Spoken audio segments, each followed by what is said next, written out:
မင်္ဂလာမနက်ခင်းပါခင်ဗျာနေပြီးတော့မိုးလေဝသနဲ့ဇလာဗီရာညွှန်ကြားမှုသီးဌာနမှာ2023ခုနှစ်ဖေဖော်ဝါရီလ3ရက်နေ့မနက်9:00နာရီချိန်ထုတ်ပြန်တဲ့မိုးလေဝသသတင်းများကိုတင်ပြပါမယ်ခင်ဗျာ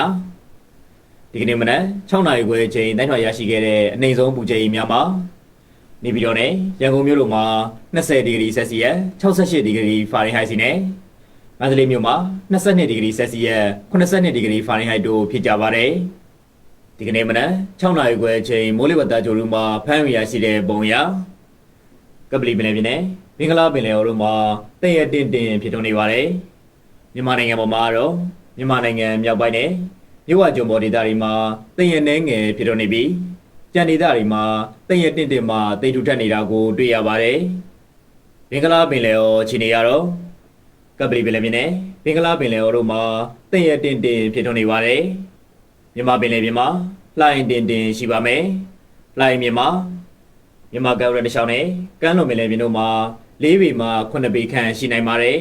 ။ဒီကနေ့ညနေအထိခန့်မှန်းချက်များအနေနဲ့ကတော့စကိုင်းဒေသကြီးချင်းပြည်နယ်အေရဝတီဒေသကြီးရန်ကုန်တိုင်းဒေသကြီးနဲ့ကယားပြည်နယ်တို့မှာတည့်ရတင်ဖြစ်တော့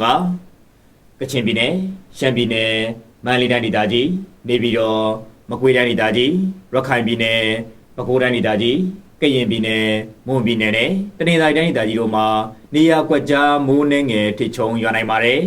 ။နေပြည်တော်နဲ့နီးတူဝိုင်အတွက်ဒီကနေ့ညနေအထိမိုးလေဝသအခြေအနေခန့်မှန်းချက်မှာ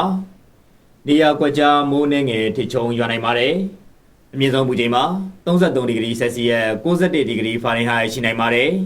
။ရန်ကုန်မြို့နယ်နီးတူဝိုင်အတွက်ဒီကနေ့ညနေအထိမိုးလေဝသအခြေအနေခန့်မှန်းချက်မှာတည့်ရတင်ဖြစ်တော့မှာမယ်။အမြင့်ဆုံးပူချိန်မှာ35ဒီဂရီဆယ်စီယပ်65ဒီဂရီဖာရင်ဟိုက်ရှိနိုင်ပါတယ်။မန္တလေးမြို့နယ်နီးတူဝိုင်အတွက်ဒီကနေ့ညနေအထိမိုးလေဝသအခြေအနေခန့်မှန်းချက်မှာနေရာကွက်ကြားမိုးနှင်းငယ်ထစ်ချုံရွာနိုင်ပါတယ်။အမြင့်ဆုံးပူချိန်မှာ30ဒီဂရီဆယ်စီယပ်86ဒီဂရီဖာရင်ဟိုက်ရှိနိုင်ပါတယ်။နောက်နေ့ရက်အတွက်ခန့်မှန်းချက်အနေနဲ့ကတော့စကိုင်းတိုင်းထပ်ပိုင်းတနင်္သာရီတိုင်းဒေသကြီးကချင်ပြည်နယ်နဲ့ရှမ်းပြည်နယ်ရှေ့ပိုင်းတို့မှာနေရာကွက်ကြားမိုးနှင်းငယ်ထစ်ချုံရွာနိုင်ပါတယ်။အခုတင်ပြခဲ့တာကတော့ဒီကနေ့မနက်9:00နာရီချိန်ထုတ်ပြန်တဲ့မိုးလေဝသသတင်းများပဲဖြစ်ပါတယ်။ကိုစိတ်နှပြကျန်းမာချမ်းသာကြပါစေခင်ဗျာ။